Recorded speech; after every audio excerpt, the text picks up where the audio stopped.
Պարոն Աբրահամյան,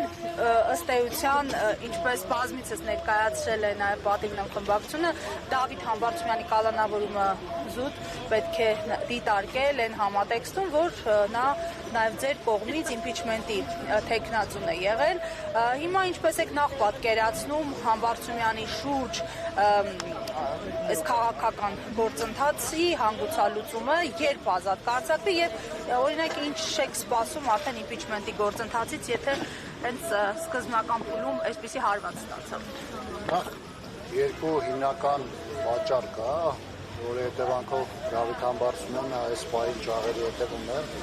Առաջին, ինչպես նշեցիք, այն հանգամանքն է, որ Դավիթ Համբարձումյանը վարչապետին իմպիչմենտ հայտնելու գործընթացում դիմացիան միասնական թեկնածուն էր։ Երկրորդը դա Դավիթ Համբարձումյանի հաջող հեղինակությունն է, որպես մարդու, որպես քաղաքական թիմի անդամի եւ որպես համայնքի ղեկավարի, որովհետեւ Դավիթ Համբարձումյանը հաջողություն է գրանցել 2016-ին նախորդ կառավարության ժամանակահատվածում, հաջողություն է գրանցել այս իշխանության ժամանակահատվածում, որտեղ ուներ հեղինակություն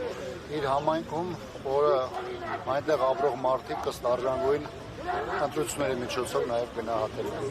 Հիմա այս տեսանկյունից իշխանության ամբողջ շղթան տարբեր ուղղություններով անդադ զարգանալու է։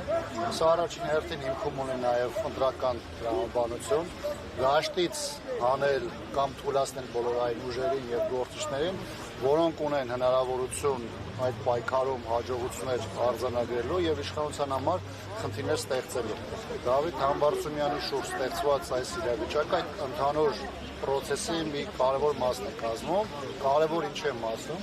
որովհետև հանրապետականի բարձրացրած օրակարգը այդ պահին քաղաքական դաշտում միակն էր, որը քաղաքական հանգուցալուծում ենթադրում էր ընտրություններից դուրս միջև ընտրական պրոցեսները, որովհետև ընտրությունների այս համատեքստում արդեն իսկ պարզ է իշխանությունը ոնց է վարվելու, ոնց է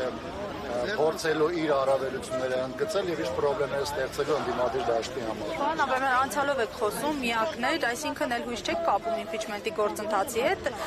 թե սպասում եք այլ իրողություն։ Տեսեք, անցյալի կապված ոչ թե խնդիրը անցյալում է, այլ քաղաքական հիմնական ուժերը իրենց մոտեցումները, դիրքորոշումները արտահայտել են։ Հիմնական քաղաքական մոտեցումները հիմնված է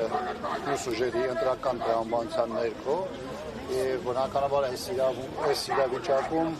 խոսույթը հենց դրա հիման վրա էլ կառուցվում է։